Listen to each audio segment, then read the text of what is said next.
Champion کی رات لاہور کی مرطوب راتوں سے مختلف تھی، خاصی سرد تھی۔ جدید رنگ، کشادہ عمارت، طویل راہداریاں، روشن کمرے، چہکتے لڑکے، مہکتی لڑکیاں اور مشفق استاد۔ یونیورسٹی کے ماحول سے ہم آہنگ ہونے میں اسے تھوڑا وقت لگا۔ راہ میں کئی رکاوٹیں حائل تھیں۔ ایک پاکستانی کے لیے دنیا کے سب سے ترقی یافتہ ملک کی ایک بڑی درسگاہ کے مزاج کو سمجھنا سہل نہیں تھا، لیکن انجینئر بننے کی خواہش اتنی پرقوت تھی کہ وہ ہر رکاوٹ عبور کرنے کے لیے تیار تھا۔ خوش قسمتی سے وہاں اسے اچھے لوگ ملے۔ اس کے مانند چند اور ایشیائی نوجوان بھی وہاں زیر تعلیم تھے، جنہوں نے شاہد کی بھرپور رہنمائی کی۔ البتہ سب سے زیادہ حوصلہ ایک ضعیف العمر برطانوی استاد نے دیا، جو قیام پاکستان سے قبل چند برس لاہور میں گزار چکا تھا اور تھوڑی بہت اردو جانتا تھا۔ اس معمر شخص نے اپنی ٹوٹی پھوٹی اردو میں شاہد سے کہا، نوجوان، میرے تجربے کے مطابق پاکستانی بہت ذہین ہوتے ہیں، لیکن کبھی کبھار ان کی صلاحیتیں اظہار کے نئے ماحول کا تقاضا کرتی ہیں۔ ممکن ہے تمہاری صلاحیت اور ذہانت کا نصیب پاکستان کے بجائے امریکہ میں اپنا جادو جگانا ہو۔ شاہد کے لہجے میں حوصلہ تھا۔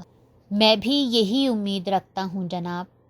میکینیکل اینڈ انڈسٹریل انجینئرنگ اس کا شعبہ تھا اور وہ جی لگا کر محنت کر رہا تھا۔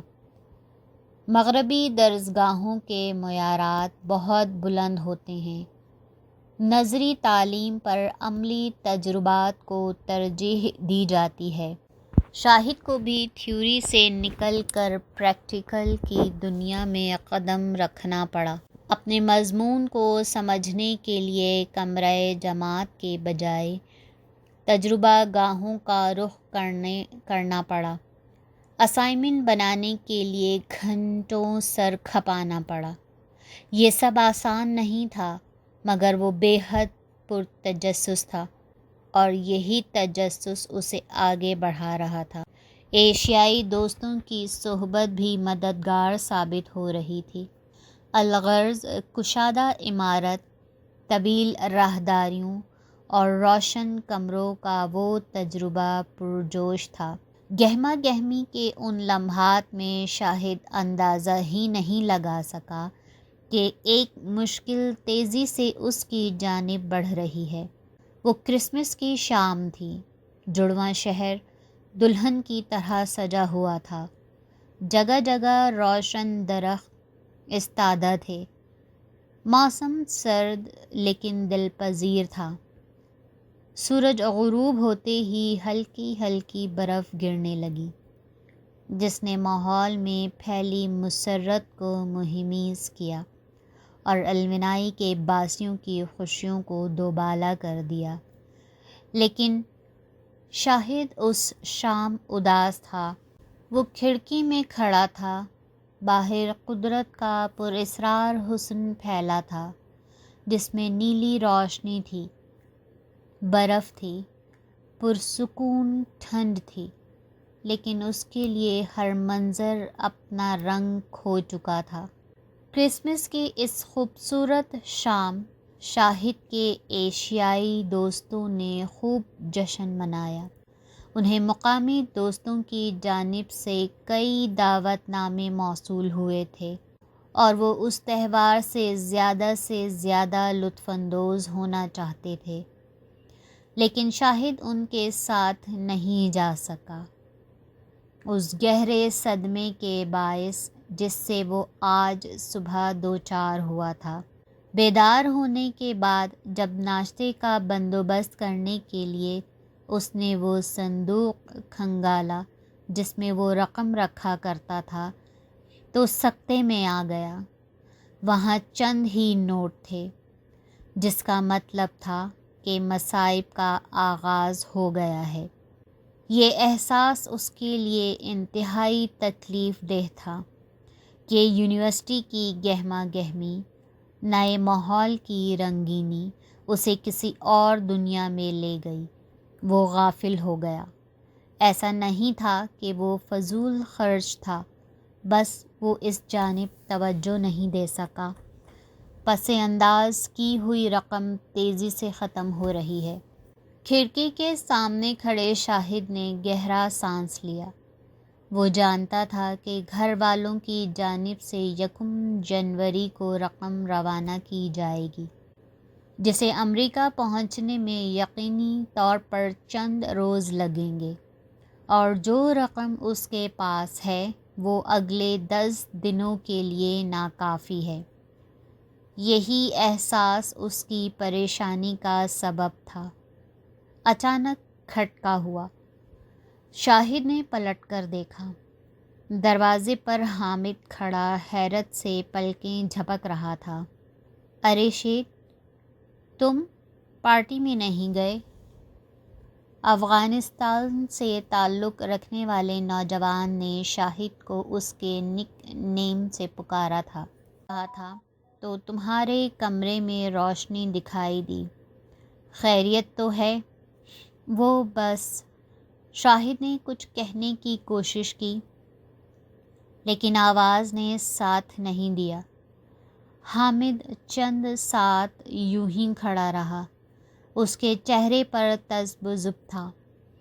پھر اچانک وہ معاملہ سمجھ گیا، اور کیوں نہ سمجھتا، وہ بھی دیار غیر میں تھا اور ماضی میں اپنی غفلت کے باعث معاشی مشکلات کا سامنا کر چکا تھا، ٹھیک شاہد کی مانند جو اپنی غفلت کے باعث آج شام گہرے صدمے میں تھا۔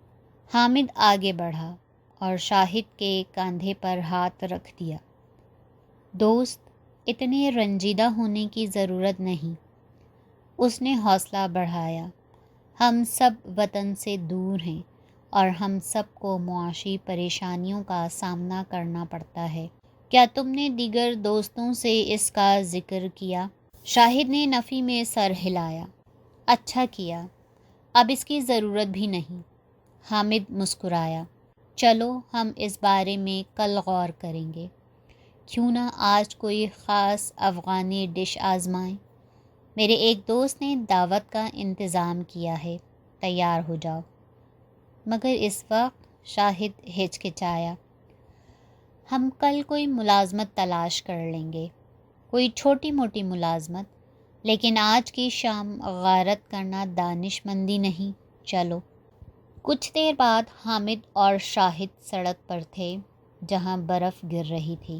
اس کے سامنے برتنوں کا ڈھیر تھا۔ مینیجر کچھ فاصلے پر کھڑا کن اکھیوں سے اس کا جائزہ لے رہا تھا۔